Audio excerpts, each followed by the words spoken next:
Hello and welcome to another episode of the HaskinCast Podcast. I am your host, Scott Haskin, here with another amazing guest, another one of my just favorite people who is so giving and caring and talented and dedicated. And I was so excited that she was interested in coming on the show. And we had an absolutely wonderful conversation that we're going to get to in just a moment. A couple of quick house cleaning things.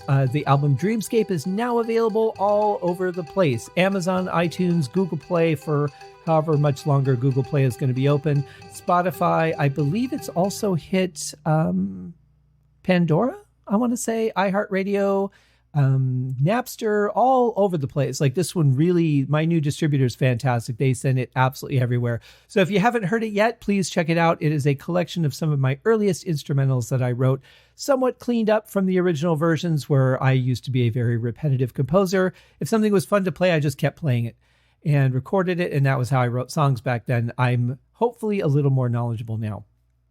Once I saw how great this distributor was, I went through them to release another album of mine that really wasn't able to get out there previously because my previous distributor said that I'm not allowed to title songs the way that I title them. They had an issue with that. So my new distributor had a kind of issue with it, but I found a workaround with them that worked. I just changed the way I wrote the title, but it's the same freaking title. So this is the Romance for Piano album, which is a collection of 10 pieces that I wrote over the years of piano music. That's sort of what I felt was romantic / erotic, whatever, however you want to feel it. And it was inspired by Beethoven's Violin for Romance No. 2. I didn't like Violin Romance 1 as much. Violin Romance No. 2 just really, it was a huge piece for me. It had a really big impact on me. And to this day, whenever I listen to it, I just like the world kind of melts away. It's one of those pieces for me that I can just go to and not really care about what else is happening around me. So it's one that you might want to check out if you like violin music, if you're a fan of Beethoven or classical. It's just a beautiful piece. And so anyway, that's where I got the idea to do the album. And then I just started writing some piano pieces. Some are just piano, some have some orchestration with them, but everything's mostly focused around the piano. So that is also available on Amazon and everywhere except for iTunes and Apple Music, because they have an issue with classical music apparently on the whole. My distributor said they are no longer taking classical music, so it will not be there. But it was never destined to get anywhere else prior. So now it is on Amazon, Spotify, and slowly popping up in other places. So I'm very, very grateful to get that out there. If you like the music, some of those pieces are available as sheet music on sheetmusicplus.com, which is a very, very nice resource for anyone who wants to get sheet music. They're very easy to work with, and they have a lot of great pieces on there, well detailed, great quality. So go and check them out if you are a sheet music type of person. What else? So I'm going to begin working on the next album here shortly. I keep finding things that get in the way of me starting, all business oriented though. Like, oh, you know what? I should do this really quick and I should do that really quick. And oh, this site's going to be changing, so I need to modify what I'm doing. And oh, I need to update my website with some more of these links and things like that. So as excited as I am to start the new album, I definitely want to get the house cleaned first, because when I start working on an album, I really like to not have a bunch of stuff in my way, other things looming over me and things to think about. I like to just be able to focus on the album itself. And so that's what I'm doing. I'm clearing that path. It's been a very successful process for me over the years. 27 albums in, I feel very confident that that's a good way for me to go. Some people work great in clutter, and in a lot of ways I do work well in clutter, but not when it comes to writing. I like to have a pretty clean plate when it comes to that. So that's happening. We're heading into fall, which I will be very excited about. There will not be a new Haunted Holidays album this year. Not sure what I'm going to do for Halloween quite yet, if anything. Got a little bit of an idea for Christmas, but who knows? Time will tell. Right now, the focus is going to be on the album. Last thing, in the episode where I did the album review for Deep Purple's new album, Whoosh, there were some problems with the YouTube distribution on that. And it's interesting because this podcast goes out all over the place. It doesn't hit every single place. It doesn't hit Stitcher, but it does hit a lot of places. It's on Spotify, it's on Google Play, it's on iTunes, it's on Podbean, which is my host, which connects then to my website where it plays the 10 most recent episodes. It's everywhere. And so there was an issue where my distributor doesn't upload to YouTube. I have to do that manually now. So I made the manual file, uploaded it to YouTube, and then got slapped with copyright claims because I used short clips of the songs from the album. Now, I did not play the full song. It was a few seconds. I think I cut it at 15. There was no more than 15 seconds of any song. But I got hit with the copyright claim the same, and it's all digital. It's these electronic spotters that are out there that as soon as something hits and it runs through their engine, it just flags it. It's not even necessarily the company making a complaint. It's the software that says, hey, this might be copyright issues. If you're doing any kind of monetization, then there's going to be an ad that might appear in front of that. Or if you're not, there still might be an ad because it's somebody else's material. It's just a big mess. So it was a fairly popular episode on YouTube.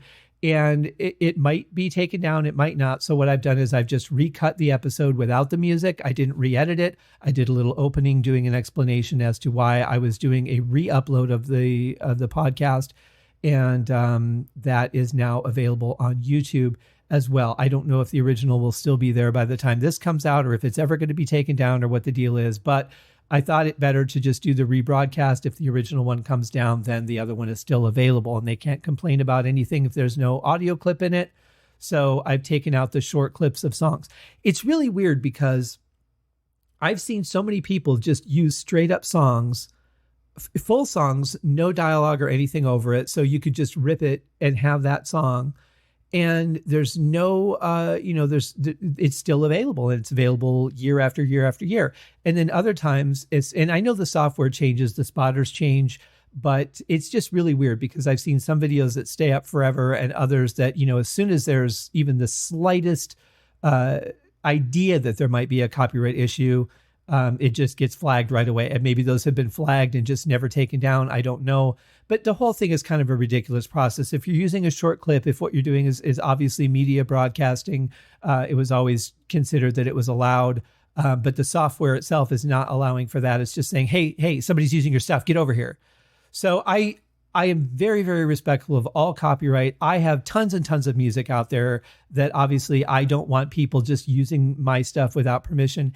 And I don't feel that's what I was doing. I feel that in the journalistic sense, using short clips to help promote something, making people aware of it, I don't really think that's infringing on copyright. I think what's infringing on copyright is all those people that just play the full song with no other sounds over it so that it can just be ripped and listened to without buying the album. That is copyright infringement. But I have to go with how the software works today. Now, I have talked to people that have assured me that some of these things are in the works of being changed. The spotters are being, I don't know if it's reprogrammed or being reworked or what it is, but this all may be changing down the road. Hopefully there is some sort of journalistic acceptance for people who are doing reviews and things like that. But anyway, I have to work around the parameters. I didn't want to lose the episode, so I just decided to recut it would be the best thing. If the original, I will leave the original up there until it's taken down. If they take it down, that's out of my control. But I will leave it up there with the clips, but also offer this alternative version that no one's going to take down. So anyway, that's what happened with that. And so if you're wondering why there are two versions of it on YouTube or only the repost, that is the story. Now, getting back to it, I'm a little more familiar with the album now, and I love it even more. I struggle to find anything bad to say about it, to be honest. I think it's a fantastic album. It's very eclectic. It's worth listening to. And congratulations to Deep Purple, who have hit #1 in numerous countries, top 10 in numerous other countries. And, in the US, I think it got into the top 20.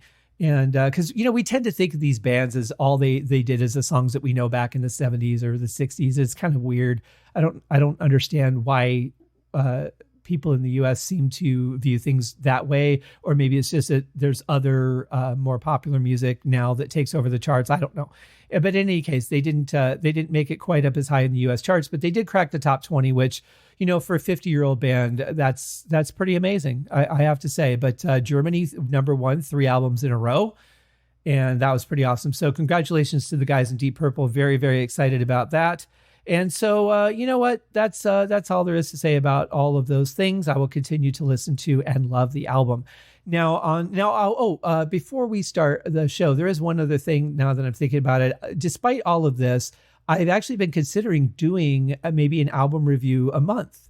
I think that might be kind of fun. So if there's an album that you'd like me to review that sounds like it would be fun to me, then maybe I'll go ahead and do it. So feel free to reach out to me at scott@scotthaskin.com. And, or you can send me a message on the Facebook page or any of those places. I don't have access to all the details for all of the outlets for the podcast. So I can tell you that the best place to contact me is to write me at scott@scotthaskin.com. That goes right to me. I'm the only one that modifies that or moderates that email box. So that will get directly to me. Apart from that, you could try reaching me through those other outlets. I do run the Facebook group, but there's some issue with, I don't think I'm getting all the messages that come through. So your safest bet is to just email me there. Now, I have for you today an absolutely wonderful guest. I love Sandy Kim. She is such a dedicated artist. She's always there for other artists. She's always promoting them, uplifting them. She's just a paragon of who you would want to be on a project with. And I love people like that. I love people that have that mindset of, yes, I'm working for myself, but we're all a team. We're all trying to get there. There's people that I want to support. There's people that are doing great things. I want to be a part of that and help boost that awareness up to the public. So I absolutely adore Sandy for all of those things and for her immense hard work that she does to build herself up as an artist and maintain her chops and keep things going, especially in times right now where there aren't a lot of opportunities to actually act and keep your chops up. It's like we talk about in the episode, when you're an athlete and your sport is off season, you don't just sit there and wait. You got to stay in the gym. You got to do all the things that you need to do to maintain. And creative chops are no different. You have to maintain those. So we had a completely unexpected conversation. We went into all kinds of things and we really didn't have an agenda when we started. I just said, let's come on the show. Let's have a show and talk. And we'll see where it goes. And I think it went to some wonderful places. She gives some great information, and she's just so lovely to talk to and listen to. So without further ado, the wonderful Sandy Kim.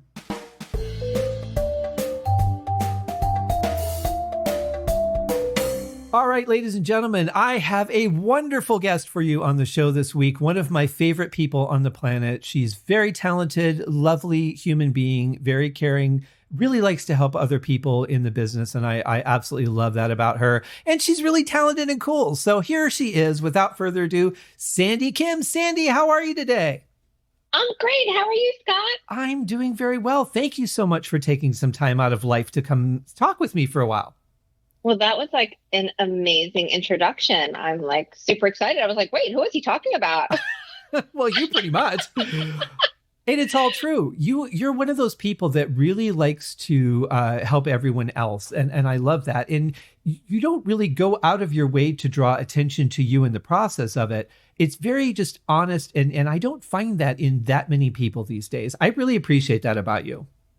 Oh, well, thank you. That's very nice of you to acknowledge. And I think that's probably, you recognize it maybe because you're the same. I mean, something I love about you is you will send me random messages every so often and just try to be encouraging and lift me up and check in. And, and the interesting thing is, we've never actually met in real life. We have not.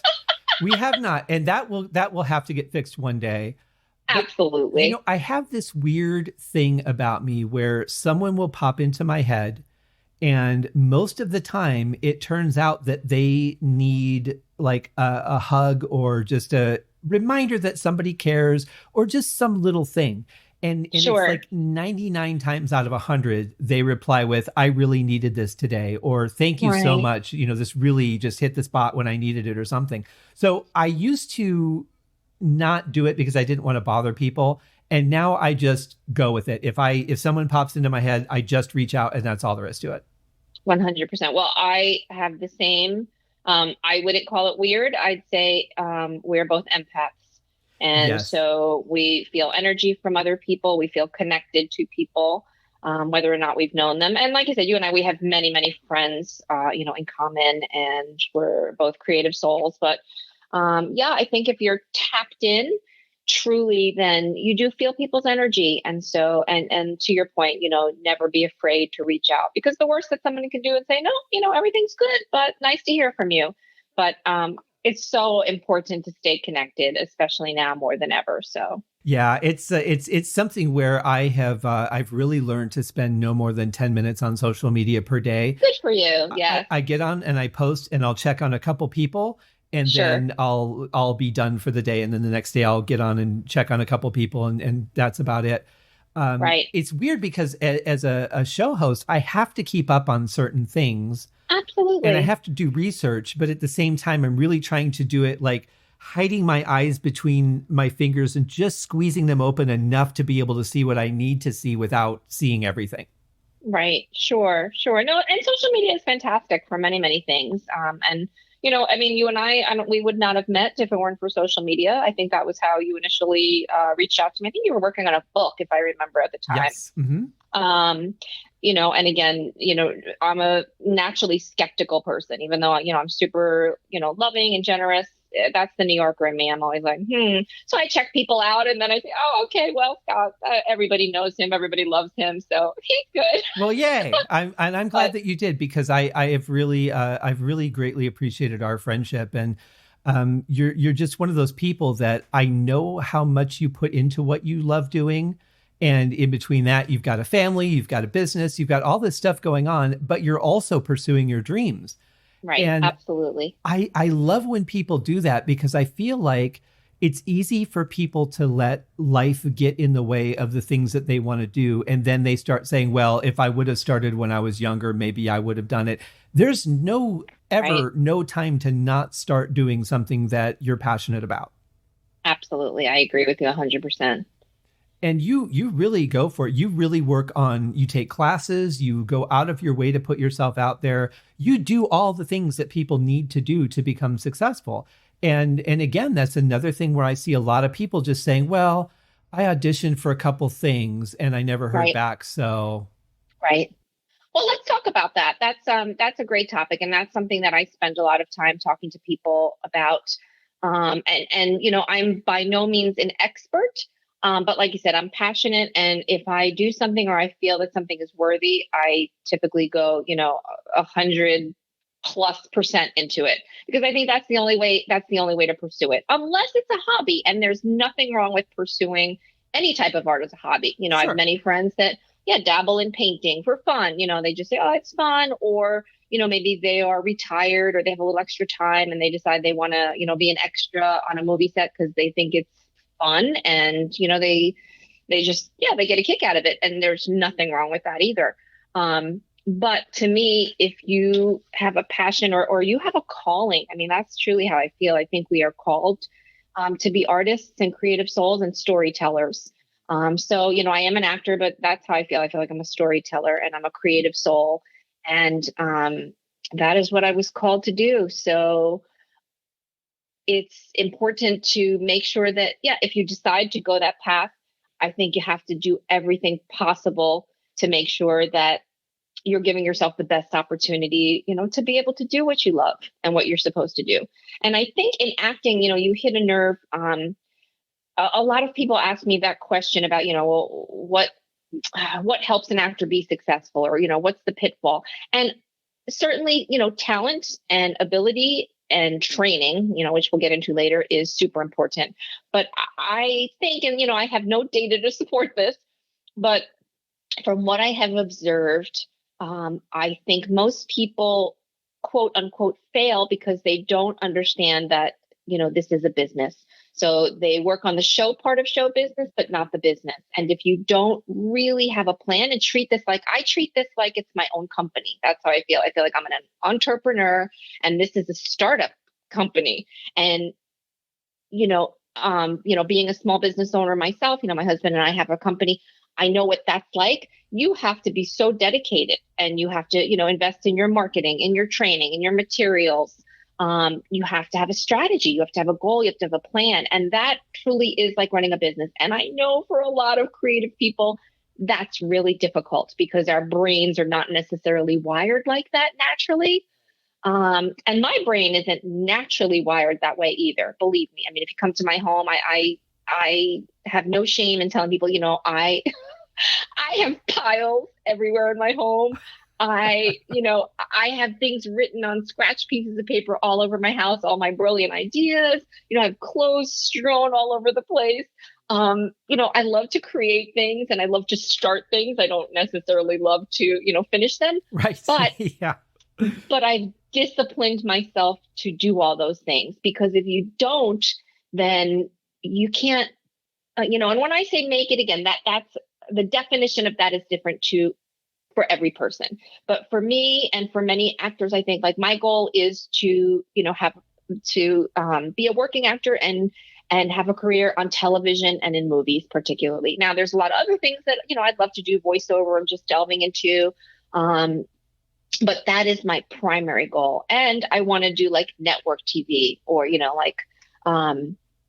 streaming. It could be, Amazon, Netflix, but I want to do that level of projects. Mm-hmm. And in order to do that, you really have to, like I said, make a plan, treat this like your business, and, be super organized and committed to it. And so that's the advice that I always try to give to actors, because I've met so many brilliant actors that I'm just blown away by their talent and their ability. But when it comes to the business of acting, they fall really short, and then they wonder why year after year goes by and, they're not getting any closer to their goal. Yeah, you're absolutely right. And there's times when I wish that I would have been in this business back when it was you have a certain level of talent or level of that you've achieved, and then you find a manager and the manager handles the business and you just be the artist. I really long for that so much, because I find it difficult that, I don't get to spend near as much time being the creative because I'm being the business person to allow me to be the creative. Interesting. So do you handle everything yourself? Like when you, for example, when you create, I want to say like mental sauna, or, like when you create a piece that's going out in the world, do you have to do everything yourself? You do the creating, composing, marketing, distribution, like everything soup to nuts? Yes. The only thing that I do not do, if it's just a single release, I'll do it myself. But if it's an album, the only thing I do not do is the artwork. My friend Kelly at OutsideTheBox.photo has done all of my album covers for the last few years. And nice. She does such great work. And then Rebecca Poole, she does all the lettering. And those two handle that. I do the approvals. But that's the only thing that I don't create. All the marketing, the financials, everything else is 100% me at this point. Gotcha. Okay. So yeah, so you get it. You understand how you have to, like I said, you have to have that balance where your mind just wants to be creative, because that's the fun part. That's the beauty. That's what gives us joy.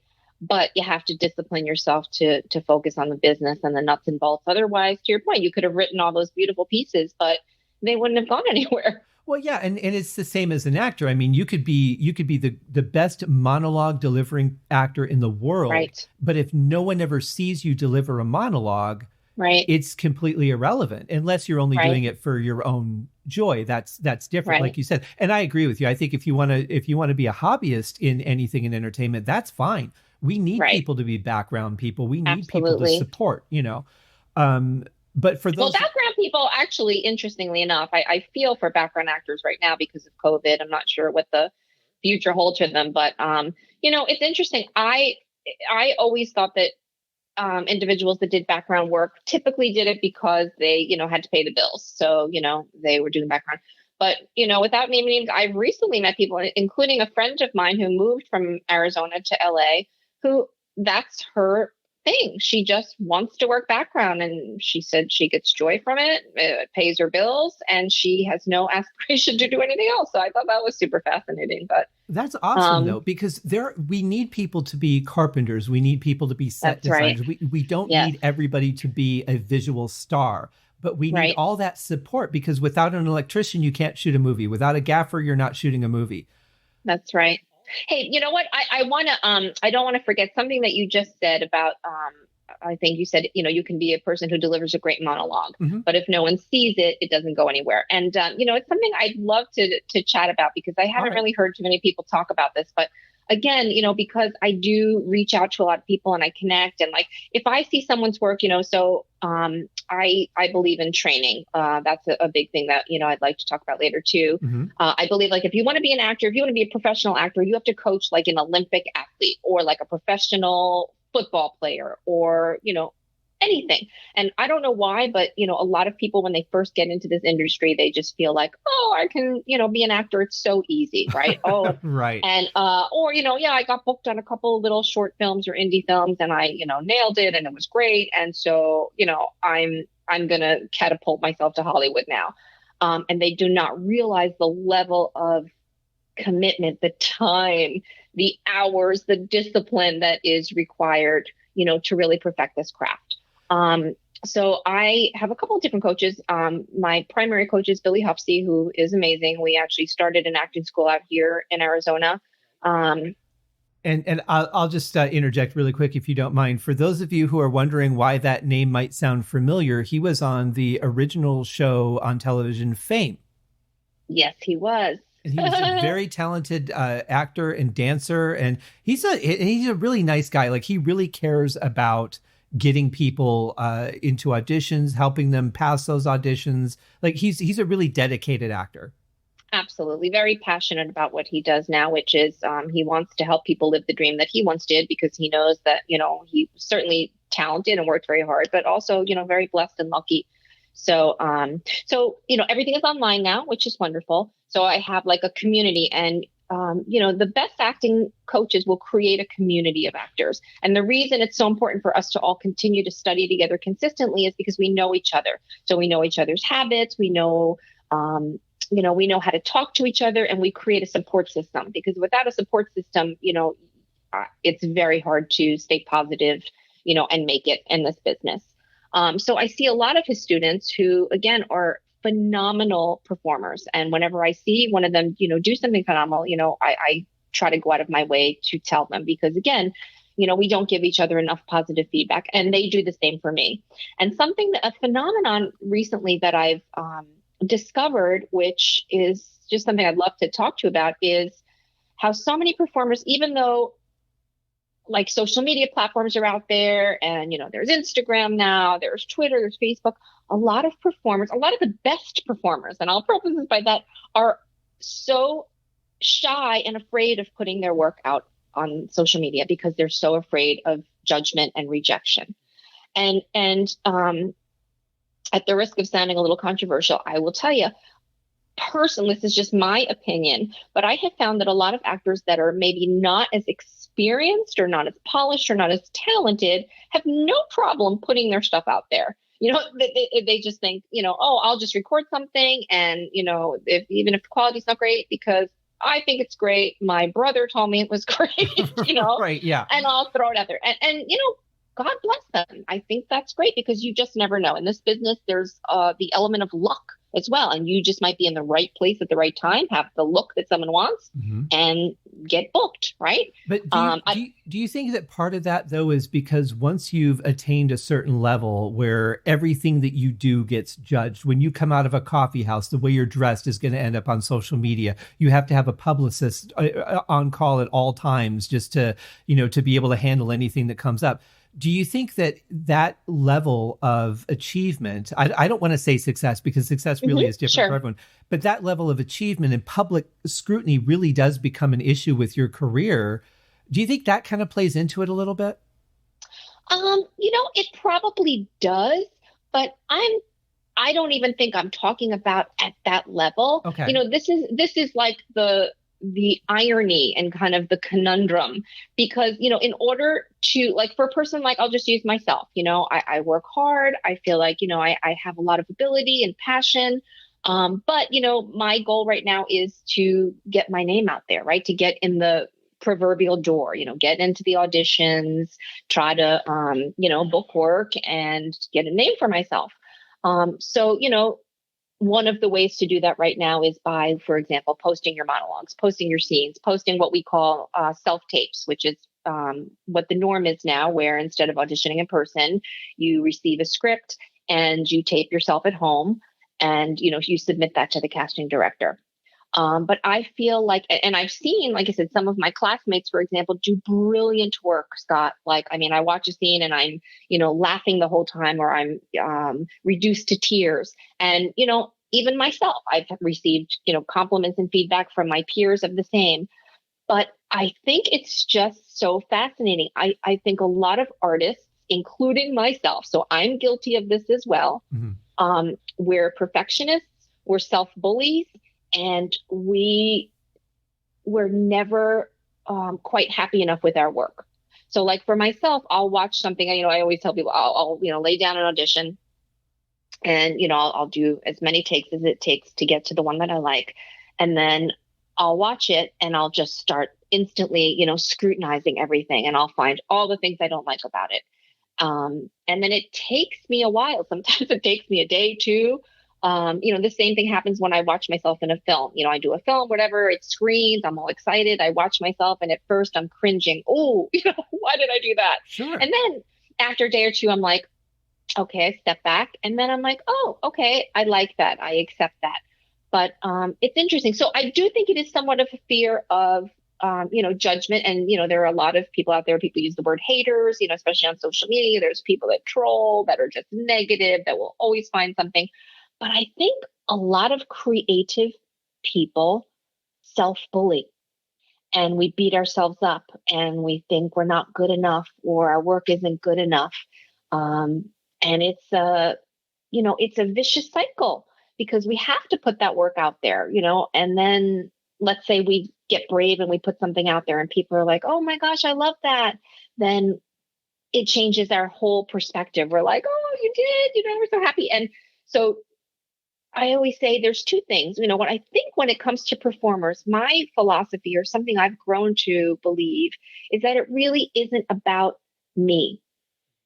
All that I'm talking to you about is my ego, my fragile ego. And what I do is not for me, it's for the audience. And what you do, Scott, right? When you create a piece and you perform it, it's really not about you. Now, it's great if you enjoy it and you're proud of it. That's super important. But it's about the audience. It's about the listener, right? Exactly. So if I love one of your pieces, then that's really what's important at the end of the day. But if you don't release that single because you're scrutinizing your own work too much, or you don't think it's good enough, then I'll never get to hear it. And I have found this phenomenon so much with actors. And again, some of the best actors that I've seen out that I know, or that I have confidence, if they just were seen and they could just put their work out there, they would have a chance, to get an agent, to get a manager, to have casting directors look at them, to be on TV. But, somehow we hold back. Is that something that resonates with you at all as a creative? Yeah. Or okay, but it's interesting, because if I were an actor, I think I would be a lot more shy. As a musician, I don't prefer, like, I'm not going to go give a mental sauna concert, because I could maybe do it at like a mattress store where everyone could fall asleep. But I mean, I write other music as well. But I think if I were an actor, it would be harder for me to not scrutinize myself. As a musician, I can say, I don't think that's the greatest song I've ever written, but I bet somebody else might enjoy it and still be able to put it out there.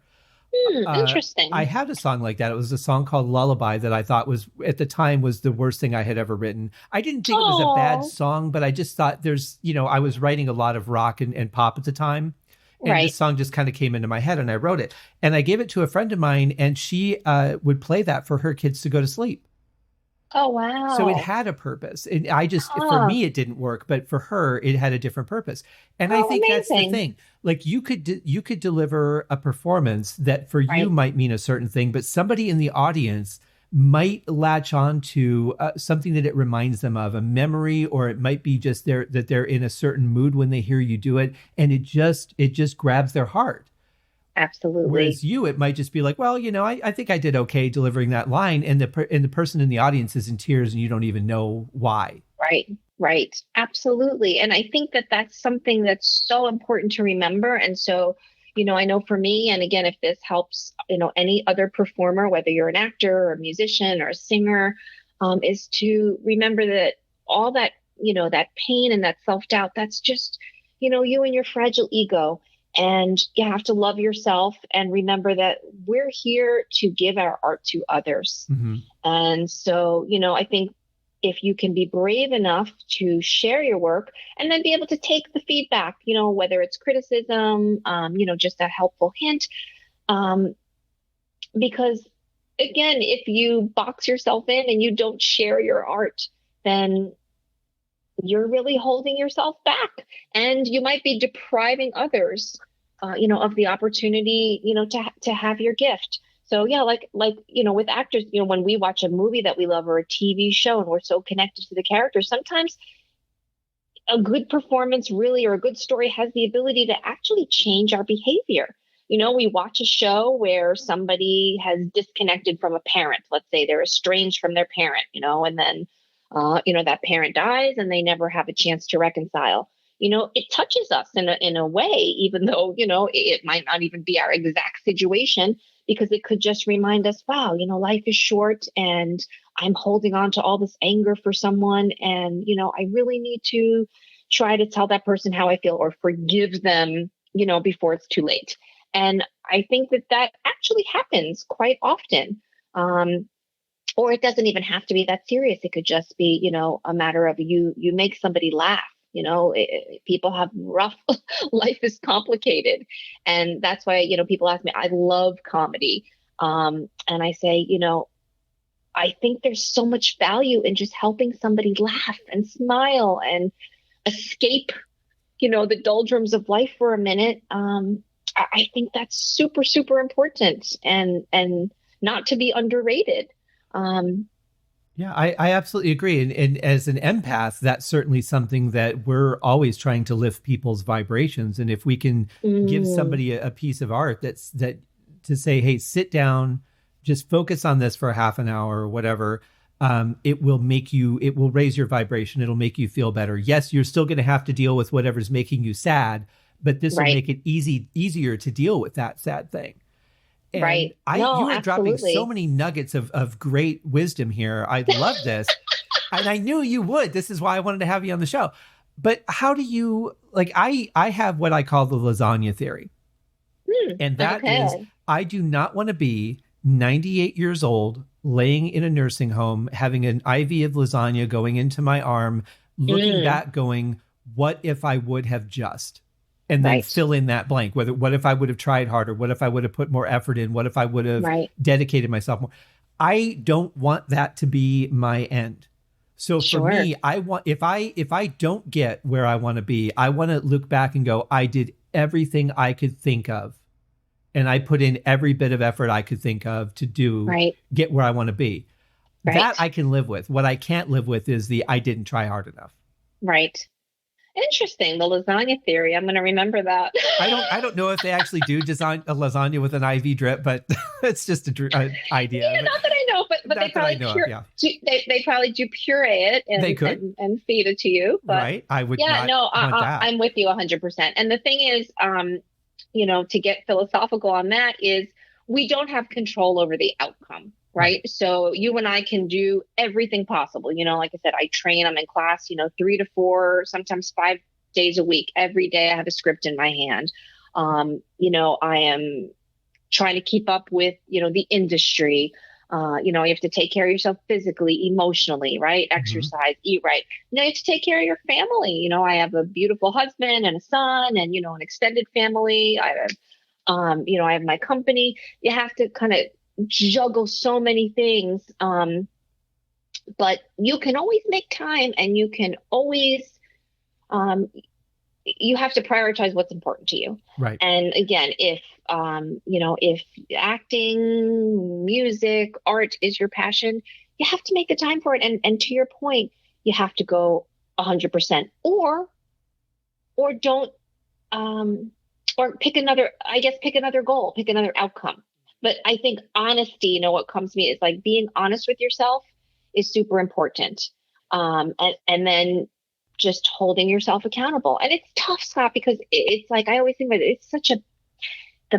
it's such a delicate balancing act, because sometimes I go too crazy. And I think a lot of artists, we're very intense people, right? So I'll give you an example. A couple of weeks ago, my husband and I, we just bought an RV because, COVID is here and it's, we're bored and we want to be able to travel, but stay in a safe bubble. Mm-hmm. Smart. Yeah. So we bought an RV. And so my husband was anxious to take it out on the road a couple of weeks ago and, test it out and look for a few campgrounds. So he and my son went out exploring up in northern Arizona actually just overnight. And so I was alone in the house. So I obsessively started taping all these monologues and scenes that I had wanted to work on, and these like deep emotional pieces that I kind of needed to be in my own head for. And I was just obsessively, literally taping for hours and hours and hours. And then I remember calling my husband, I don't know, maybe 11 o'clock at night. And I was like, I just can't get this piece right. I don't know what I'm doing. And I was starting to go down that black hole of I started out going, oh, this is great. Oh, I'm doing really well until, then I was like, I can't do this. This is terrible. Why can't I hit this note that I want? Right. Yeah. And he was like, well, have you been recording, this whole time? Maybe you should take a break. And I was like, I can't take a break. That's not what I do. I have to get it right. And I often do this to myself. And I think many of us do, maybe I'm a little more intense in some ways than others, but it's that balance. And then I sit back and say, okay, why am I obsessing? Why am now I've gone overboard. My performance is definitely not going to get any better because now I'm, in this heightened state and I'm not being nice to myself.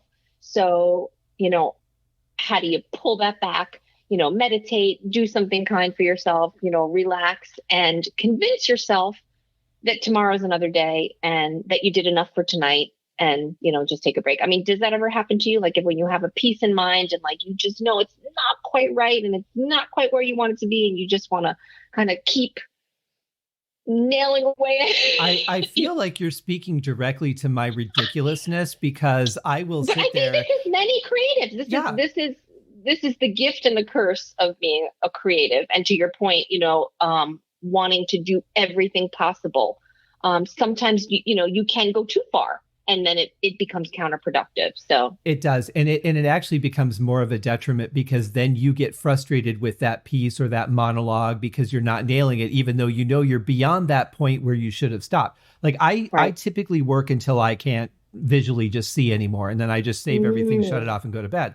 And then I wake up in the morning going, I should have stopped half an hour ago because that last half an hour was a complete waste of effort. I didn't get anything done. I'm more frustrated with my performance now. And I'm the worst person for doing it. But I am the first person to give the advice is just walk away. Right. Like just walk away for 5-10 minutes, the rest of the night, whatever you need to do, work on something different. But if you're not moving it forward, most of the time, you're not helping yourself. Now, The caveat I would say with that is that I think that is an excuse that people can use not to work hard. Interesting. Not to really push themselves. So say more about that. What specifically? Just because I think people that want to feel like they've put the work in but don't really put the work in will find those excuses as to why they shouldn't keep working. I think it's one of those things. It's like an out that says, well, this is probably a time I should walk away when they haven't even gotten halfway up the stairs yet. Gotcha. Interesting. Okay. Yeah, I guess that's possible. Well, I wanted to ask you, though, because you had mentioned about, being hard on ourselves, and we definitely are. But how do you find that balance between being critical enough to say, here's what I need to improve on, but not being mean to yourself or beating yourself up over not being perfect? How do you find the balance in that keeps you enjoying what you're doing? Because we could beat ourselves to death. Right. I mean, that's a great question. I think for me, I realize that that's something I have to work on just as hard as everything else. So, for me as an actor, my kind of toolbox, my routine is, like I said, train every day, make sure I'm tapped into the industry, check out audition sites every day, keep myself healthy, the whole 9 yards. But I realized that my mental health and my self-esteem and my confidence was an area that I had really largely ignored and didn't realize how critical that was to my ability to take it to the next level. And it's probably true for many people, again, because I talk to so many people, I could tell you that I know that for a fact, but I'll just speak, on behalf of myself right now. I realized I had to really put the work in there. And that's hard because a lot of times, again, people like us, we neglect ourselves, right? Even though we're pushing so hard and we want it, we don't realize that, that self-care is so important. And I'm one of those people, unfortunately, years ago, I used to say, oh, that's all mumbo jumbo, that self-care talk, that's all Yeah. new. And I did not realize how important it was. I was like, of course I love myself. Of course I'm doing all the right things, but I wasn't. So the first step for me was just admitting that that was an issue and then realizing how important that was to my personal success. So I'll tell you, just in the past, maybe just 3 years, working on my confidence and drowning those self-sabotaging voices was a huge factor in my ability to be able to move forward. Good. Yeah. So I think it's just, every day. And I guess it's different for everyone. For me, I talk to myself a lot. And the other thing is, again, and I do believe in God. And so I have my faith as well, personally, which helps me because I realized, goodness, like God didn't create me to hate myself. He created me, in his image. And I should love myself and I should be more kind to myself. And like, to your point, this is all I advocate to other people, so why do I treat myself less than I treat other people? So that's something, again, I have to just remind myself of all the time. And specifically as an actress, what's really helped me, again, is creating and being part of communities. So aligning myself and working with other actors, and actors who are like-minded, who are willing to give, because certainly there's a lot of selfish actors, a lot of selfish creative, a lot of selfish people in the world. Yes. So I try to stay away from those folks who are just all about themselves. And these people I can count on. So, for example, just recently I wrote a monologue for this Instagram. It's not really a challenge. It's an opportunity. It's a wonderful casting director named Leah Daniels Butler who offers this amazing weekly event called Monologue Mondays, where she invites actors you have to perform a monologue no longer than 1 minute, 30 seconds. You post it on your Instagram, you hashtag her, and then she goes on and takes a look and vets all the actors. And then if she feels like you're a good fit for her event, she will invite you to come on and perform live. So right on Instagram Live, yes, she's just one of the most generous, gracious, wonderful people I have met in this industry, just a true inspiration. But so I wrote this monologue and, I was working on it and I didn't have a lot of time. I basically had, a little over a week and a half. But, I knew I had this group of people who I could count on. So I performed it in front of them. I worked with my coach on it, which was great. But I could count on them not to just look at it and say, oh, Sandy, it's good. Or, oh, Sandy, it's terrible. Mm-hmm. Instead, they all took the time and gave me super specific notes. I like this part, but, here I wasn't quite feeling it. Or, have you thought about doing it this way? And because they knew me, they also knew how to kind of talk to me in a way that, I would understand quickly. And I have a group of go-to people like that. And, it's reciprocal, right? I would do it for them in a heartbeat and they would do it for me. And so having that community of people that have my back is also has been a great way for me, to deal with the situation that you described. Because I know that they will look at my work and then I can be objective. And then I can say, these are people that sincerely want me to succeed and be better. And so, I'm going to take their advice, take their notes, and just keep working on things. So that, for me, I think is so important. And I think that's related to what we talked about earlier is, connecting to people, like truly connecting, not just bullshit. Oh, here, I like your status. Oh, you're so great. Right. But truly connecting to other people who understand you, who believe in you, who have the same struggles as you, who can be honest with you about anything is super important to me. So I always recommend, for any creative soul, you've got to find your tribe. You've got to find the people that you can count on. That's the real trick, it seems, because you can find people that will give you feedback, and you can certainly just grab some random people and perform a monologue and say, how does this make you feel? And maybe you'll get honest feedback on it. Maybe you won't. But to have people that understand the art, that understand what you're doing and will be honest with you, right, without, and you can give feedback in a very nice and positive way, and you can give feedback like an ass, like I've seen people do. And that's the difference, is finding the people that you can count on, like you said, your tribe, people that you can trust, that are going to help you move it forward, instead of saying, well, I wanted to be an actor and I wasn't, so I'm going to make sure she isn't either. Right. But the other thing I've learned is you can't take things personally. So, when I give someone feedback, it's because I truly want them to succeed. And you know what? My feedback might be bullshit, or, it might not be relevant. It's only my opinion. That's the other thing. Right. But, what I've learned is, again, if I write something, I want it to reach somebody, whether I want it to just make you smile and take you away from, the doldrums of life for a minute, entertain you, move you in some way. And if it doesn't, then I'm going to keep trying to make it better. So if I if I don't make people's feedback personal and I just keep trying to make something better, to me, that's how you move forward in a productive and healthy way. Exactly. And I read, I beta read books for authors. Who else would I do that for? And I always tell them before I start with a new author, I'm like, look, I'm going to tell you everything that I think that doesn't work. It's up to you to decide whether it's appropriate for you to apply that note or not. Right. But if your goal is to really make your project the best it can be, you have to listen to all the feedback and then decide, okay, I understand what they're saying, but this isn't the direction I'm going in, and not apply that. Or, wow, I didn't really think that inflection would have affected the overall tone so much, so I really need to look at doing something different there. So all the feedback is valuable. It's a matter of what applies based on what you're trying to do, right? Absolutely. Yeah, that's the hard part. And then, of course, like 13 pages into the feedback, I'm like, they're never going to work with me again after they see this.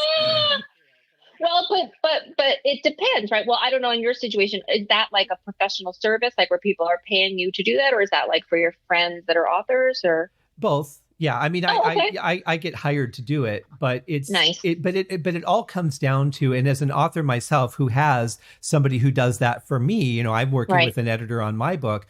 It is really hard to hear some of those things, but it's never nice to hear that you did anything less than a stellar job.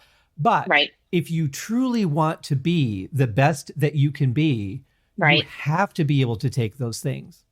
Right. Absolutely. But it's also in finding people that can deliver it in a supportive way, versus like, well, that sucked. Okay, well, what didn't you like about it? Well, I just didn't like it. Well, that doesn't help. Like, you have to give me something to work with, Right.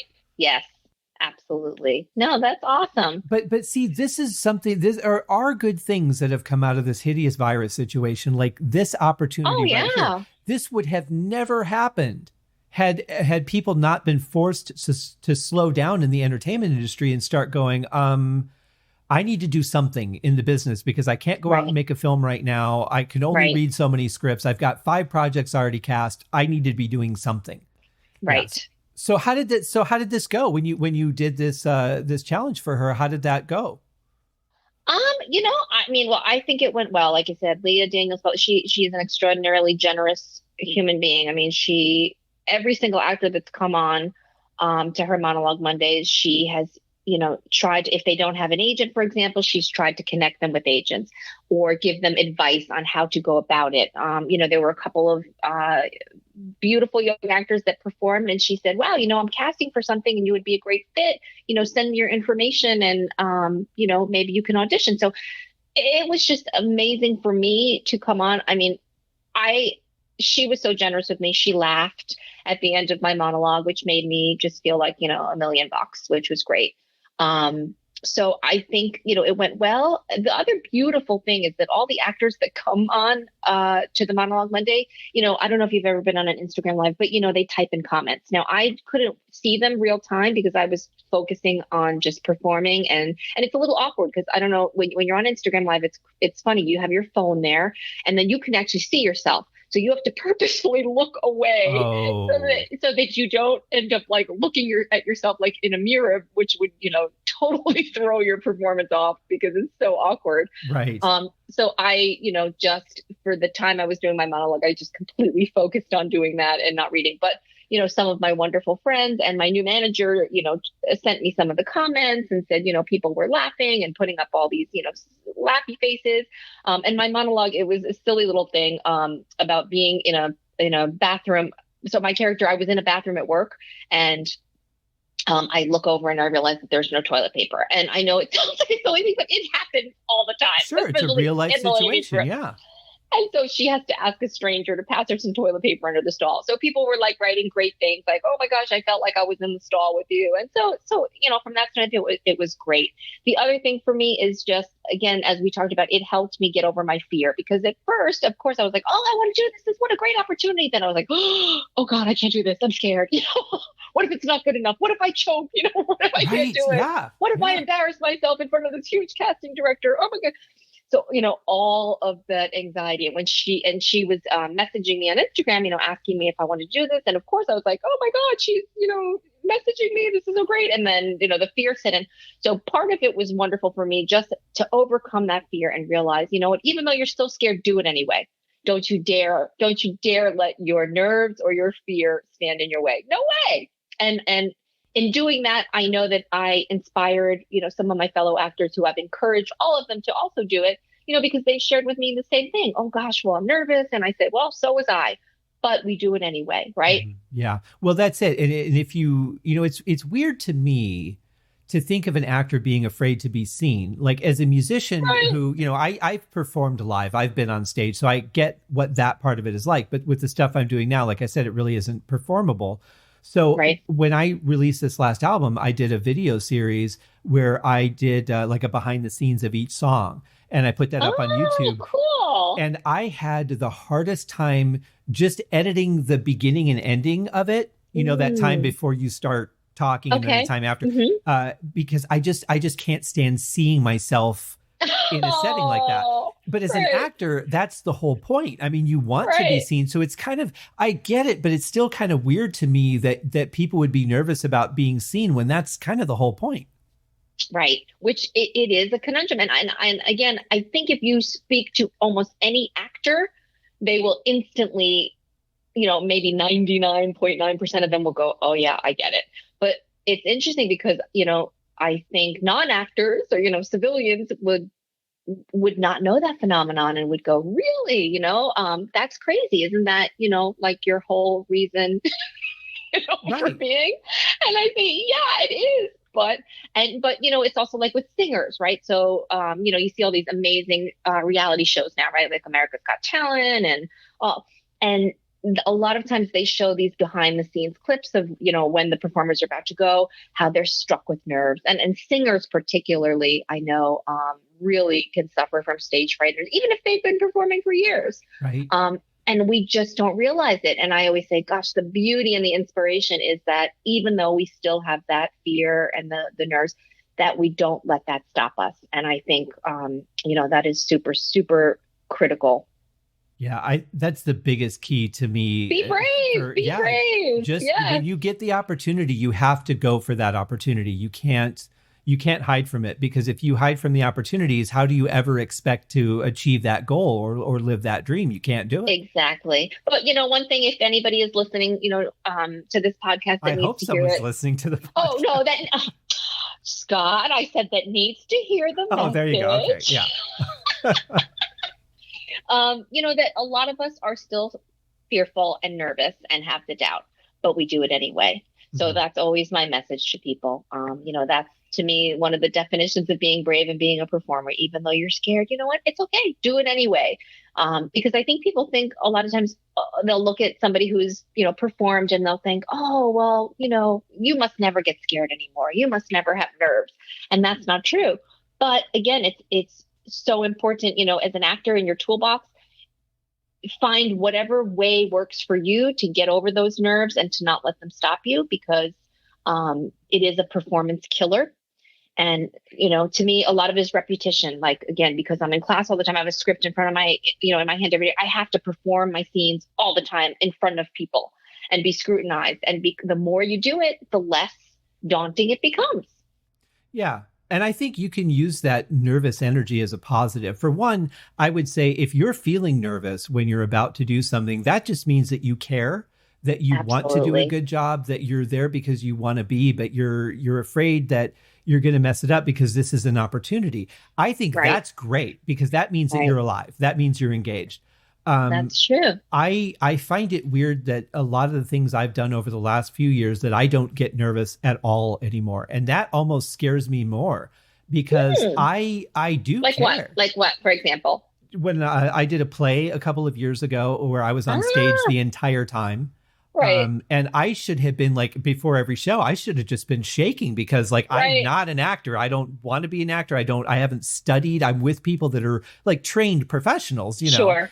And thank God I didn't really have any dialogue, but that should have been terrifying to me. And it wasn't, not even opening night. I just walked on, I did my thing. And it scares me more because I started to think during the performances, why aren't I nervous? Why am I so calm when this is so out of my wheelhouse? I should just be shaking. I have a theory about that, which possibly. So two things. I think one of the best ways to get over the nerves, in addition to what we talked about, finding tools to help you with your self-esteem, is preparation, right? Preparation allows you to get rid of the nerves. Like you said, you as a musician, if you did have I know you don't necessarily perform live so much anymore, but if you did have a live performance, or like when I go on set, if you are disciplined and you're prepared, then you know what you're doing. And even though the nerves still come, because that's like a physiological response, the minute you open your mouth, or, if you're a guitarist, the minute you hit that first, strum your first note, the nerves kind of start to disappear. So I know you're super disciplined. So I think part of it is, you were prepared, you knew what you were doing, and that preparation is critical, and that discipline. And the second thing is, I wonder if it's because, like I said, you just said you're not an actor. So I think when it's something that is your actual discipline, you put so much of your identity and your self-worth into that it becomes so important. And maybe because this was something that you did, I don't know what your reasons were. Maybe it was, you wanted to do it. It was friends asked you to do it. It was an exciting opportunity, but, it was something that, you may or may not have done again. You weren't necessarily trying to create a career out of that. You were allowed to enjoy it and not have that much pressure on yourself, versus if you were an actor and you invited all your friends and said, well, I'm in this play, you got to come see me. I'm always talking about what a great actor I am. Right. Yeah. Right. Well, then you don't want them to come and go, oh, geez, Scott. Well, I think that's a great point. I think the thing that I felt I had invested in was not for obviously my own acting career, because that's not something I'm pursuing, but was more that I wanted to make sure that the job I did supported the rest of my cast who do have acting and dancing and singing aspirations. That was my biggest thing, was I didn't feel like I belonged. You don't want to let them down. You wanted to be a great team player, which you are. Yeah, it was like, I don't have the chops that these guys have. I haven't studied, I haven't done anything, but yet I'm on the same stage with them somehow. Right. And I was more concerned about just being good to not take away from their performance. Right. Or give us a bad review because I did something that wasn't right. But it's those are really interesting perspectives. I really appreciate that. Yeah. But because you care so much, I'm sure you did a great job, because it's not in your DNA to not do a great job, especially when other people are counting on you. That's just not. Thank you. Yeah, you're not capable of letting people down in that way. I know it. I appreciate that very much. I will say, though, the very first real concert that I ever did when I was, 15, 14? I was 14. I was terrified. So 5 years ago. Yeah. Right, yeah. I'm getting up there to 50 now. But I was terrified. I mean, my heart was like, you would think that you could see it beating in my throat. That's how big it was. Sure. But you know, I'm like, I can't do this. I can't do this. And then I thought, I committed to this. People are here to see this Right. performance. I Right. have to go out there and do it. And like you said, as soon as the first song starts, like 10 seconds into it, you're like, all right, now I'm at home. Now I'm doing the part Right. that I rehearsed. I didn't Yes. rehearse going out in front of a crowd. Right. I Yes. rehearsed the performance, you know, and I think Yes. that's a big part of it, is that we focus so much on the actual art that we Right. don't think about what it's like to have a camera in your face and 30 people standing there watching you, and a clipboard, Right. you know, or that, what do they call the clacker? Yes. You know, Yeah. Clapboard. Yep. yeah, we don't rehearse that. Mm-hmm. We rehearse the scenes, right? Right. So now it's like, okay, well, I feel really good. Well, what are all these people doing here? I didn't realize Right. there were going to be this many people. In Right. there. Right. And those are the things that then tend to distract us from that. So are there things that you would recommend to kind of learn how to get past that sort of fear? So just, so I understand the question. When you say that kind of, so it's about like what happens before you perform, like all the things that happen, like when you're backstage or you're waiting, or Well, kind of like when you are going to set for the first time, or it's something that you haven't Mhm. done a lot of, and you know, you've got your lines down, you're ready to give Right. the performance, you've done the rehearsals, you get Right. along with everybody, but you go out onto set and there's all these people that are just standing there watching you, and you've got the cameras Gotcha. on. It's like a whole different, it's not what you Sure. rehearsed, you know, you rehearse Sure. the lines. Ah, interesting. You know, I've never really thought about that. I think it's different. I am an extrovert for the most part, and you know, I get my energy from people.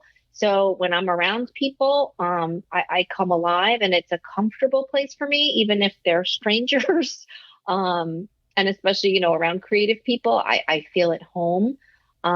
So I don't know that I've ever struggled with that part. You know, I don't have a fear of the unknown in that way. I kind of love being in new situations, and, you know, I'm a geek. I observe everything and I try to take everything in.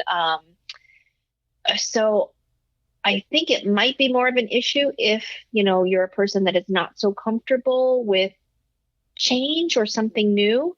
So I think, I guess my best suggestion would be, you know, to be open about how you're feeling, you know, not, and maybe for those people that are nervous about it, to try to find one kind of ally on set, whoever that could be. It could be, you know, the makeup artist, who is usually awesome and helps put your mind at ease. You know, or it could be even, you know, a grip, somebody friendly, because, you know, again, film people typically, even though they're busy and they're, you know, doing a million things, I don't know, I think they're just some of the most amazing people. And try to find someone who is an ally. And, you know, don't be afraid to ask questions, because I think that's the other thing. You know, if you're not so experienced that you're unfamiliar with that, it's okay. I mean, obviously you were good enough to get on that set, and the director and the producers, everybody wants you to succeed. So to me, it's better off to just open your mouth and say, hey, am I supposed to, you know, wait here? Or, you know, it's interesting, like new actors, we forget like that they sometimes don't even know the basic terminology, right? Like we'll say, well, you know, go to your one. And they'll go, what? You know? Or like, what's that clacker thingy? Yeah, like, you know, again, I've helped some of my fellow students with self-tapes recently. And I forget that they don't really understand. So, you know, we talk about the framing and, you know, the lights, and they don't realize that when I turn the light on, you know, they're going to be blinded for a minute. Right. Yeah.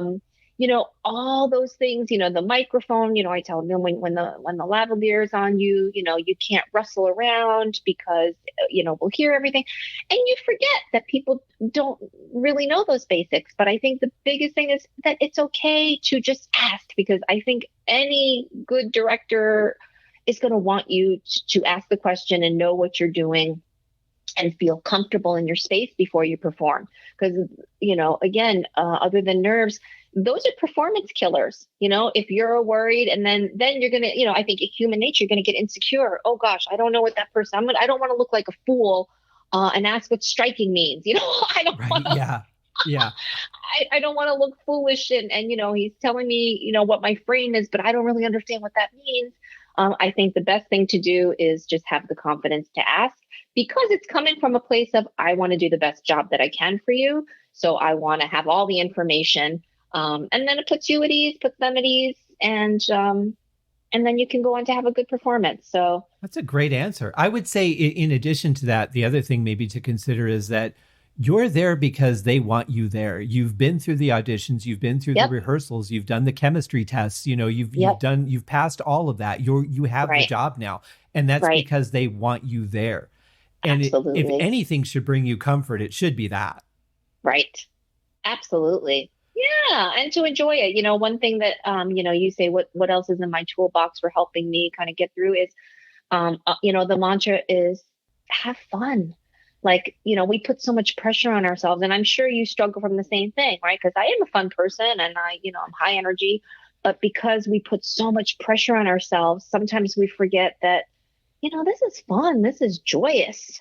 And once we've put all the work in and we've, prepared, then man, we got to allow ourselves to have fun and just enjoy it and have a good time because and we deserve it. We get into these things because we enjoy doing them. Right. And there's so many people that, if you can focus on why you got into it and you can keep that in your field of vision especially when things are tough, capture that energy. Right. That will help you get through a lot of it. I knew the time was going to fly so fast, but I got a couple of things for you. So you had mentioned earlier about having to do it over and over again when you were working on your monologue that night. Mm-hmm. Ian Pace, I listened to an interview, who's the drummer of Deep Purple, and he was saying that typically if you don't get it in the first 3 takes, you might be able to make it technically perfect, but it's not going to have any heart in it after that.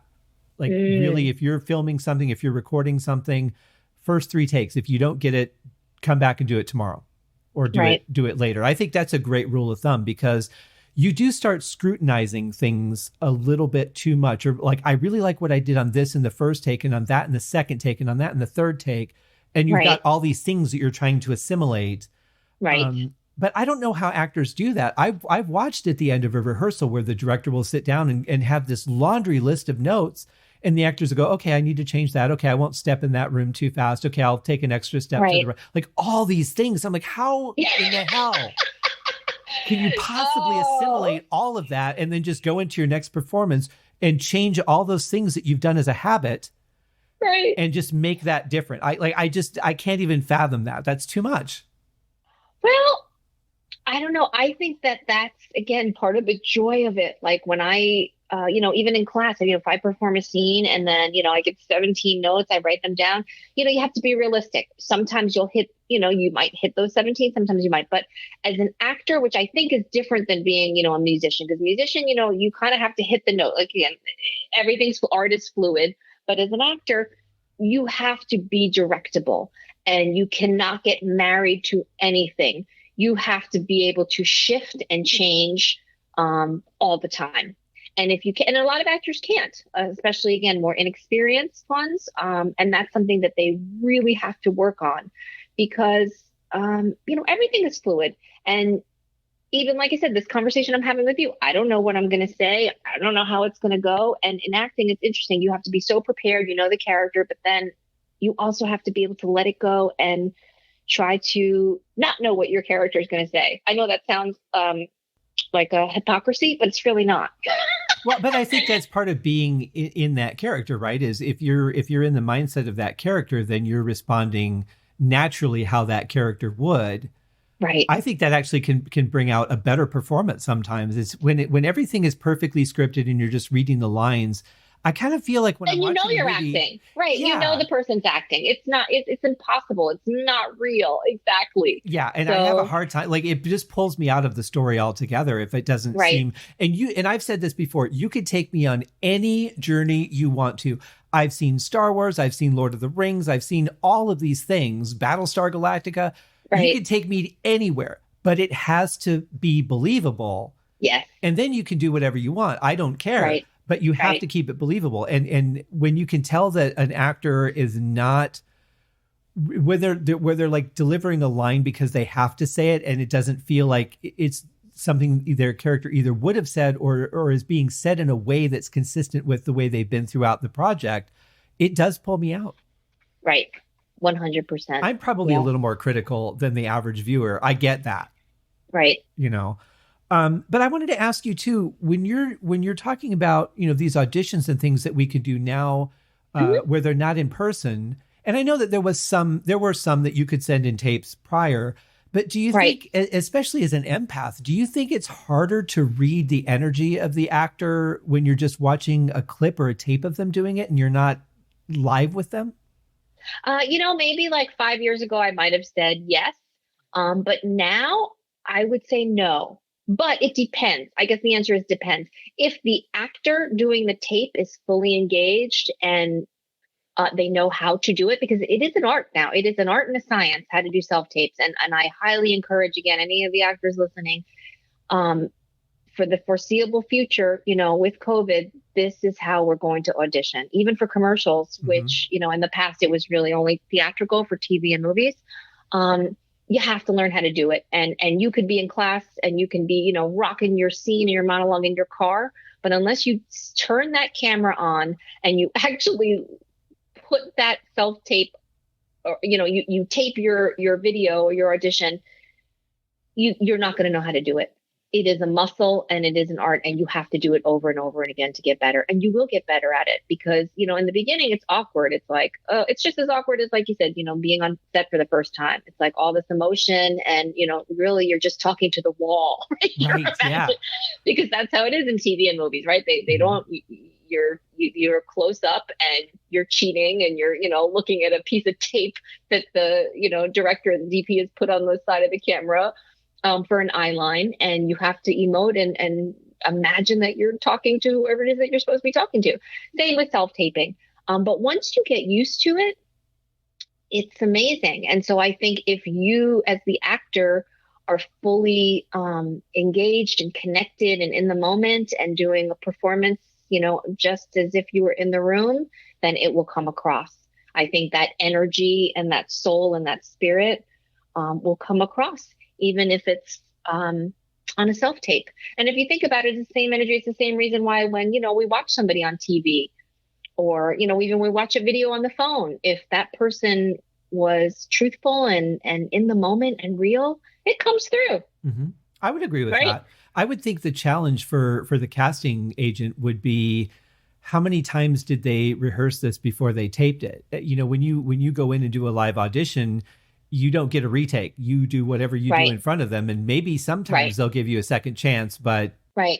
Well, that's the advantage that we have as actors. So I always say, you know, take full advantage. But, you know, it's silly. And yes, you certainly could do 100 takes. But to your point earlier, it's not going to change all that much. Quite honestly, we think it might, and there might be one piece where we go, oh, and I've learned a lot. And again, and what I've learned, every casting director is different and they all have their own preferences and everything. But something that I've learned from taking all these casting director workshops and classes is that they know that it's not always going to be perfect. And, you know, they realize that, you know, even if your tape is not perfect, if you are right for the role and you're good, that's all that matters. They're not going to go, well, you know, Scott's audition was great, but, you know, at 1 minute 17, man, he really blew that. You know, they're going to look at the overall, knowing that you're directable, knowing that you're going to get on set. So, and it depends. Sometimes you have the opportunity to send in 2 versions, 2 interpretations. You know, the disadvantage with the tape is that, again, you can't get live feedback and a redirect real time. However, if you come close enough to what they're looking for and they like you, then you'll get a virtual callback.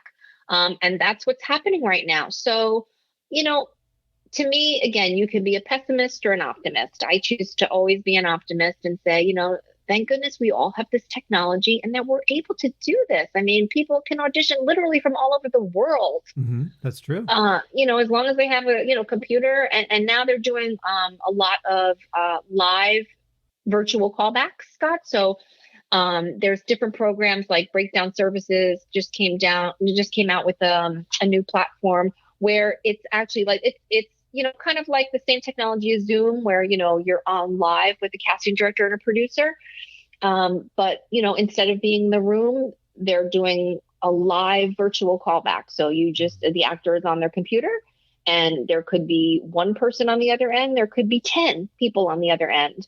And so again, that's why I tell people, actors, it's so important to learn how to use the technology, because you don't want to mess up your beautiful audition and your beautiful performance because, oh gosh, I don't know how to use Zoom. I don't know how to use We Audition. I don't know how to use Breakdown Live. I don't have a good internet connection. I don't know what the eye line is. I don't know where to look when I'm looking into my laptop. I don't have a tripod.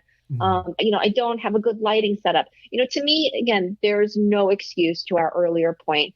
With the downtime, this is what actors should be working on every day. And I've seen actors do brilliant things. I mean, they don't have a tripod. They stack up crates and a stack full of literal books and magazines, and apple crates and whatever else is in their house. And they play around with, the eye line. They use natural light sources. They grab lamps. They get LED lights, whatever it takes in order to create this. There's no excuse whatsoever. And it really breaks my heart when I hear actors say, well, I don't have a lighting kit. Well, I don't have the budget for that. If you don't, that's okay. Use what you have, but use something. Right. I think that goes back to what we started talking about, which was that passion. If you're really passionate, you're going to find ways to make things work. And right. if you're not as passionate as you might think you are, you're going to make excuses for why you can't do something. Exactly. And it may not be perfect. No, but putting forth the effort to make it as right. good as it can be is the difference, I think. But exactly. also there's other factors to the auditions too, which is, okay, well, we have 10 people that we can hire that are all very good actors to do this job. Who do we want to work with? Who's somebody that seems like they would be enjoyable or agreeable to work with on a set? There's so many other factors than just the acting part of it as well. So, I think that it's good that they do have the live auditions, though, because then they can really see who's good on the spot and not just right. who cut together a good take. I like right. that. But, that's a good point you said, because personality and the ability to work well with others is more important than a lot of people think. And not just in the acting world, right? I mean, I was a human resources director prior to becoming an actress. I worked for Citigroup in New York City. And the same thing applies. People hire and promote people that they like, that are easy to work with, in addition to having the ability and experience. And in acting, it's the same thing. And so I tell actors too, make sure you're presenting your best foot even on social media and everything. Because I think, now casting directors and producers, they're looking to see, who are you as a person? Yes, you're talented. We like you, but who are you in the real world? Are you somebody that rants and raves and, argues with people and puts forth, has political fights on Facebook every day or on Instagram or on Twitter? Because that's not necessarily the person that we want to work with. Or that's exactly the person they want to work with, because they know that they're going to bring an element of controversy that will hopefully drive ticket sales. I'm not advocating to be that way by any stretch of the imagination. Good point. But that could be, certainly a factor. I look at, I think the most classic example that we have recently is Katherine Heigl, because I don't see a lot of social media, but I've constantly heard about how difficult she is to work with. And I can't say for sure. I've never met her. I don't know her. I've never been on a project, but I've heard that consistently, but yet she still gets jobs. Right. So either that's not really true, or that's why they bring her to the table. That's true. That's true. And I love her as an actress, her performance. So I hope it's not true. Yeah, I fell in love with her on, I think it was Under Siege, the one with Steven Seagal, where she was, I think, probably still like a teenager. I thought she was great. I thought this girl could really have a good career in front of her. Yeah. And she's a very talented actor. And I'm not trying to belittle her at all. I do not know. No. Understood. Just saying what the buzz is out there. Exactly. But before we wrap up, I do want to ask you about one other thing, because I think you're a perfect person to shed light on this. With there being so few projects for people to work on right now, and some people have been very creative and done like Zoom movies and things like that, but there's only so much of that we can see, right? I don't want to see 18 movies that were done on Zoom. True. How do you keep going when you're used to being on set? You're used to, being very active as an actress producing a product. How are you dealing with not having products to produce? That's a really good question. I have just continued to create my own content. Training, like I said, I am blessed to be able to be in class, 3-4 times a week, which is great because again, it's discipline. I know I have to prepare scenes, every day. There's not one day when I can go, oh, well, I just don't feel like working on my acting today. Yeah. I know there's, I'm forcing myself to stay accountable. So that is super important. I force myself to write and to create content, to, like I said, kind of open my own doors, create my own doors, and not wait for other people to cast me in things. And I found that I loved it, and I learned as much as I could about, basically every part of production. So I'm not a writer per se, but I do enjoy writing. And so I force myself basically to create my own content, to write monologues. And I have like all kinds of ideas. That's the thing that I think you and I talk about. Like, I start a lot of things. It's not that I don't have the discipline to finish them. I'm just not sure how to execute them. Mm-hmm. So for example, I came up with this idea. Now, I don't book a whole lot of commercials. But I was like, you know what? Again, now you have to be flexible in this new world. And I think that's super important too, right? You have to kind of stay on trend and figure out how to open new doors for yourself. So I was like, maybe I can create a national commercial spot for myself and cast myself in it. So that's one of the projects and it seems so simple, but it takes a lot of time because I'm thinking, well, something like Flow from Progressive. Right. What products could I sell that I'm passionate about? What kind of spot should I do? Should I do the warm, doctor, pharmacist, mom, or, should I be my goofy self? So I think I'm going to do something with animals because I'm super passionate about animals, and I'm going to recruit one of my dogs to be in these spots with me. There you go. That's good. That's a challenge. And a lot of people say don't work with animals because they're so random. But hey, if you can pull it off, more power to you. I know. And I'm that type of person, Scott, which I'm guessing you are too. As soon as you tell me not to do something, I'm going to try to do it. Yeah. I think my response to most things is, oh, really? Well, let me show you. Watch me. Exactly. Yeah. Exactly. So, that's just one example of something I'm trying to do to create my own content and to be strategic. Because the reason I'm doing it is not just for fun. It's to say, if I want to be casting commercials, I have to show these casting directors what kind of commercials am I the right fit for? Because it's not just your talent and your look, it's who are you the right fit for? Like Flo from Progressive, she's perfect for that spot, right? You can't imagine someone else being in it. Now, there's other actors that are very the serious type, so you can see them like, hawking, pharmaceutical drugs, there's others that are kind of goofy. So you have to know who you are and you have to show people who you are. So that's what I do. I try to be strategic. The other thing is, I think you saw is I'm trying to teach myself how to do voiceover, not just teach myself. I'm taking classes also.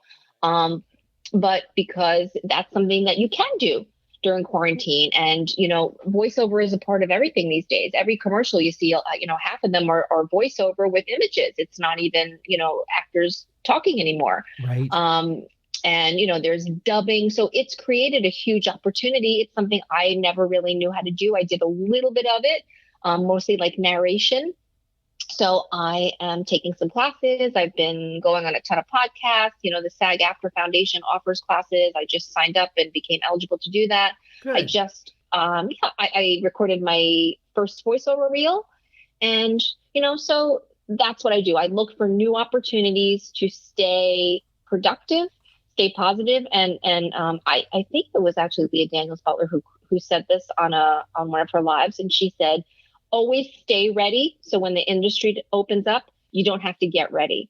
And I took that to heart. And so, to answer your question, I hope I did. That's what I do. Just stay ready, stay positive, stay productive, and keep plugging away. I like that because I think, and I'm not saying this just to the COVID situation, because I think this applies in general, is that a lot of people tend to start to get ready just before it's time to go. Exactly. They'll be like, I'm just gonna watch the rest of the show. I know we have to get to dinner. I got time. And then 5 minutes before they leave, they're like, okay, I'll go get dressed. Right. I think there's a lot of that. And I tend to procrastinate on things because I'm doing other things. Yeah. Like I might procrastinate on putting out or editing the podcast because I'm working on this song. Right. But I think there's just a lot of that. All right. Yeah, I know. So to be prepared to, hey, I've got the clothes already laid out. I've got an hour before I have to leave. So I'm going to go ahead and shower now get dressed. I'll wait to put my shoes on until I leave. But, Right. I think that's the thing. Always be ready, because you never know what could just come out of thin air. Right. Especially like, even with these self-tapes, Scott, like I with the actors, I they must think I'm the biggest pain in the ass, because I just tell people, listen, if you don't, we don't have auditions right now, force yourself to put yourself on tape. You have scripts, just do it. Because if you get that audition, then you're going to be like, oh, I'm so excited. Oh, crap. I don't really, remember how to do this self-tape, or I'm not really good at it because I didn't practice. So there's so many things you can do. And again, with acting, it is expensive to take classes, to get headshots, but there's so many things you can do for free. And it breaks my heart to hear actors make excuses. I can't stand when people make excuses, because especially now, there's so many free workshops. And there's other actors that are willing to help. Hey, if you can't pay for classes, put a script in your hand, get a group of actors together, and work on memorization, work on breathing, work on, being in the moment, work on character analysis, whatever it is. There's a million things that you could do. But you got to be doing something. And I've said, I think, on just about every day, episode. Right? Yes, exactly. Every day, not just, once a week. Oh yeah, I signed up for that 1-day workshop on August 27th. Well, who cares? That's not going to help you. Good for you on August 27th. But for now, right. But you're right. And I think, and I've said this before on the show, I think every episode since COVID, if you're not utilizing this time to improve your skills in whatever field that you're in, right. you are really missing the boat, because this is the time to do it. Right. Now, there are plenty of people that life has not changed. They've never stopped going to work. They've been a part of whatever the industry is. So for a lot of people, life is not any really that different because of COVID. But for those of you that have the time, utilize it, because when is this ever going to happen again? I mean, maybe next year, but who knows? Right. I mean, the only caveat that I will say to this, and I know that you're going to agree with me 100%. I agree. Is excellent.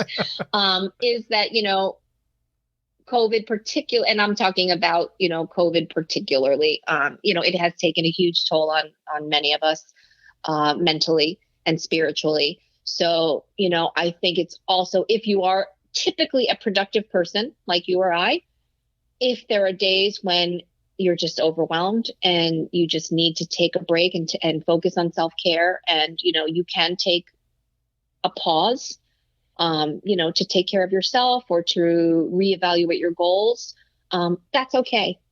And I think you have to give yourself, and again, I think it's okay because we are normally so productive. I think if you're somebody who's not productive and, you're a big talker and you never take any action, then it just might be another excuse. But if you're a person who is consistent and committed to yourself and your goals, but you find yourself having to take a little bit of a pause, then I would say by all means do it, because, we are only human and this is taking a huge toll on a lot of us. So I think that's my only caveat there. I disagree. No, I'm kidding. I don't. I completely agree with that. I like how you said that, though. I think you're absolutely right. But I think that self-care is part of the art. Because I always go with the thing of, if I'm being creative, then I'm happy, then everything else is falling into place and my life is perfect, and it's not. That's true. That's true. But that self-care is part of advancing yourself. As long as you're not using that as an excuse to not do anything, here and there, absolutely, but you have to find a balance in there of being productive, but keeping that foundation. Like when I had knee surgery some years ago, they said on my way out of the hospital, they said, now I want you to take a grocery bag and put 2 soup cans in it and do 100 leg lifts. And I went, on what leg? And they said, the one that we just operated on. I said, you've got to be kidding me. You just dug around in my knee. And you want me to exercise? And he says, you would be surprised how fast your thigh muscle starts deteriorating. And it really is that way with not just our physical selves, but our mental selves, our skills, everything. You have to work those out consistently, but you can't work out every muscle every day. Right. But to your point, it's like I tell people, like, if you were an NFL, and I always use this example because I don't know why, but a lot of times it's males that I have this conversation with. I'm like, if you were going to be a football player, like, you're in the gym every day, you're training every day. You may only play, I don't know how many hours football players actually are on the field every year, or how many months, but you train every freaking day. Yeah. You're in the gym every day. You're an Olympic swimmer. You are in that damn pool every day. You're working out every day. You're eating right. So why is it any different if you're an artist? Right. It isn't. Yeah. It shouldn't be, right? Right. Because in the off season, it's not like you're going to stop working out. There's no time off. Yeah. It's not like, okay, well, we won the Stanley Cup, so now I've got 4 months before I have to do anything. Exactly. So I guess I'll just watch every movie I've ever wanted to watch. No, you're in the gym every morning, just like it was during the season. Right. But actors are notorious for, again, I won't say all actors, but, a lot of actors are notorious for having that mentality. Oh, yeah, well, like I said, yeah, I'm going to sign up for something next month, or, are you kidding me? Yeah.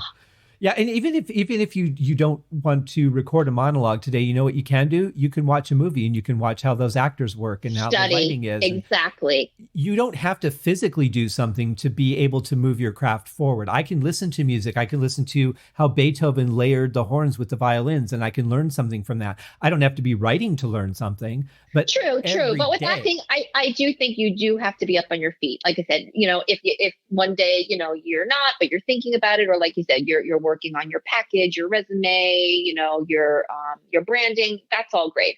But with acting, I do think you physically have to be on your feet saying those words. Because again, I will tell you, a lot of actors are like, oh, well, I did this monologue in my home in the mirror, or, I was in the, and we all do it. And it is part of what we do. Like when we're thinking about the character in the script and, we're walking around our house.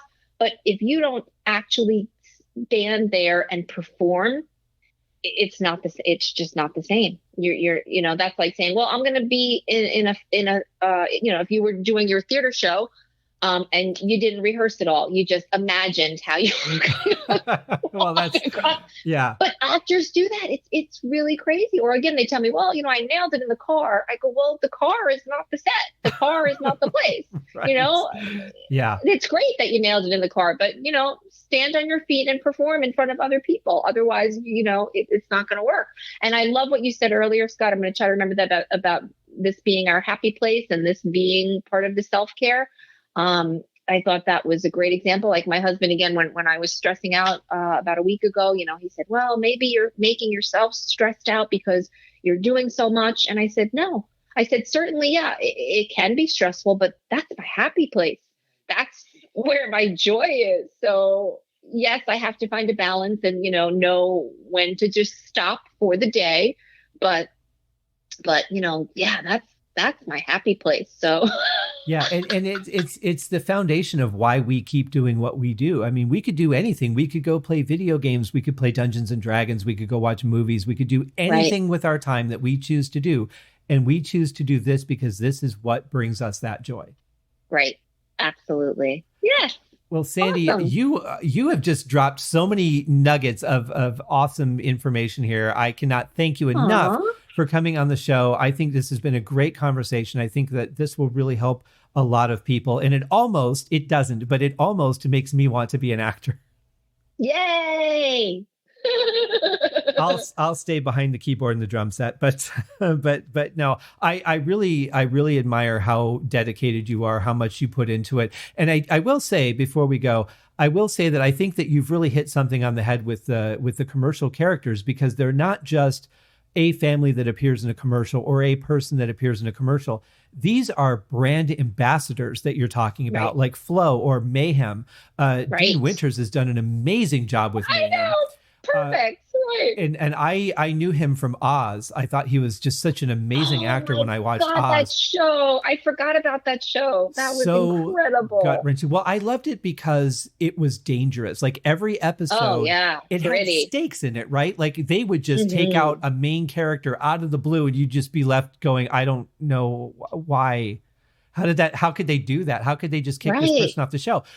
And that's why, and I've said before, I didn't like Breaking Bad the first time I saw it, because you're talking about such a small group of people.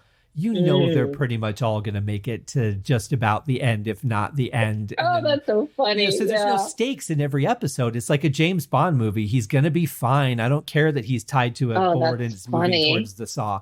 But a show like Lost or Oz, Sons of Anarchy, The Shield, all of those shows were like really intense because you really never knew. where they were going to take it, and they had no Right. problems breaking those barriers, and I loved that. Right. Oh my God, I just forgot about Oz. I'm gonna have to find it and watch it somewhere because I just wow, that was such a brilliant show. I loved that show. And I forgot that he was in that show. Yeah, from almost I don't remember if he was on the first episode or not, but he was on pretty much every show. Right. And his brother Scott Winters in real life played his brother on the show, played his brother Cyril. Yeah, isn't that crazy? But yeah, some talented acting. But my point was the brand ambassadorship now that we're looking at with some of these companies, because you can make the product memorable if you start it as more of a storyline. So I would predict that more and more companies are going to start going to that format, because they're going to see companies like State Farm or Allstate or Progressive that are doing those kind of things really become memorable companies because of that storyline. Yes. Yeah. Well I hope so. Well, I wish you the absolute best. I know that you're going to continue to flourish just because you care enough to do everything you can to make it happen. Oh, thank you. And the luck factor is the luck factor. Thank you. We can't do anything about that. But I will say this, if we don't do everything we can, then should a bit of luck come our way, it will pass us by if we're not ready to jump on whatever it is. That's right. That's right. Success is when preparation meets opportunity. That's right. So learn how to light your Instagram videos, people. Yay! It's not that hard. One light in the side, one light in the front, and you're good to go. There you go. Well, thank you so much, Sandy. Please come back on the show again. You were just so much fun. I sure will. Thank you for having me. You bet. You take care now. Okay. Bye. Bye-bye. Isn't she just a gem? I mean, wouldn't you just want to hang out with her and train with her and learn from her and just be around that amazing energy?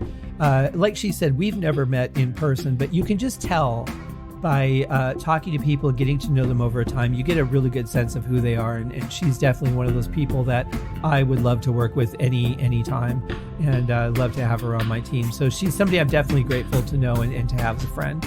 So that is this week's show. I'll be back next week with a show and a new guest and all kinds of things going on. So thank you guys very much for joining me. Send in those album requests to scott@scotthaskin.com. Please remember to rate this episode or, leave a message on the podcast. Give it a rating on iTunes. That'd be great. Thank you guys very much. We'll see you next week.